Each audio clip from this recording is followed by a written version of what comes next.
Now we will look at calculation of portfolio returns and risk using single index model. Earlier we saw portfolio returns and risk calculation by using expected returns, standard deviation, coefficient of correlation. Now we will look at calculation of portfolio returns and risks through single index model. Portfolio returns is given as, under single index model, alpha of portfolio plus beta of portfolio into RM, where alpha of portfolio is equal to summation of weight of the security into alpha of the securities. Okay, you are going to sum it up. Then beta of the portfolio is given as summation of weight of security and beta of the securities summed up.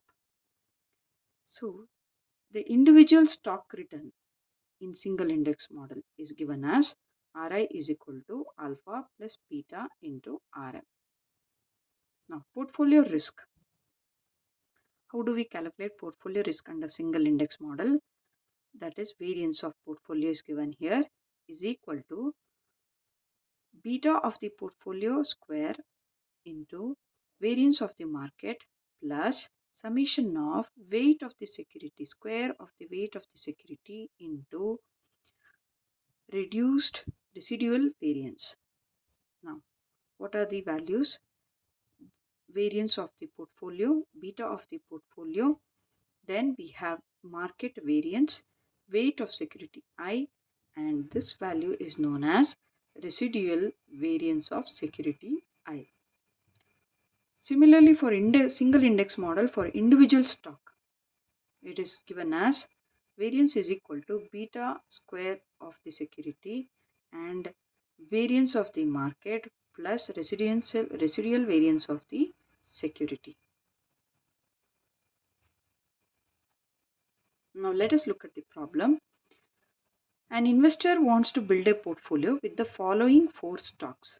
With the given details, find out portfolio returns and risk. The investment is spread equally over the stock. Market return is 11 and market return variance is 26. So what are the 3 stocks? Sneha, Neha, Asha and Priya. The alpha values of each stock is given, beta values of each stock is given, residual variance of each stock is given. The solution. What is given? Given is investment is spread equally. Therefore, W1 is equal to W2 is equal to W3 is equal to W4. 1 by 4 is 0.25. Market variance is 11. Returns of the market is 11. Market variance is 26. Now let us find the alpha of the portfolio. So summation of weights of the securities plus alpha values of the securities.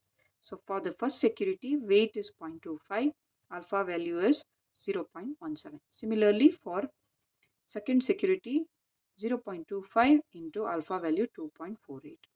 So for the third security and fourth security, we put the values and we get the value of alpha of the portfolio as 1.66. Now beta of the portfolio is summation of weights of the securities into beta values of the securities. Weight is 0.25 into beta value is 0.93, and similarly for each security you substitute the beta values and the weights, you get the beta of the portfolio as 1.3. Now portfolio return. Return of the portfolio is given as alpha of the portfolio plus beta of the portfolio into RM, returns of the market. So we have calculated the alpha value, beta value, and the returns of the market is 11, which gives us a value of 15.96. Portfolio risk. The value that we are seeing here, residual variance, it is the variance of any error. So portfolio residual variance will be,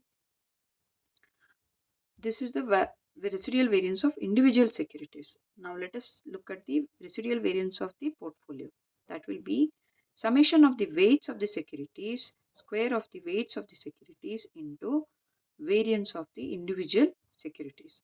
So weight is 0.25 whole square into weight of the variance of the residual variance of the first stock is 45.15. Second stock 0.25 whole square into residual variance is 132.25. Third stock 0.25 whole square into residual variance is 196.23. Fourth stock 0.25 whole square into residual variance 51.98. So when we calculate, the residual variance of the portfolio is 26.6. Now we calculate the risk of the portfolio. What is the formula for the risk of the portfolio? Beta square, beta of the portfolio, square of the beta of the portfolio into market variance plus portfolio residual variance. So portfolio beta we have got here 1.3. So 1.3 whole square into market variance, which is given in the problem, plus the portfolio residual variance, which we have calculated 26.6. Substitute and we get the value as 70.4. So portfolio variance is 70.54 and risk of the portfolio will be square root of 70.54, that is 8.399.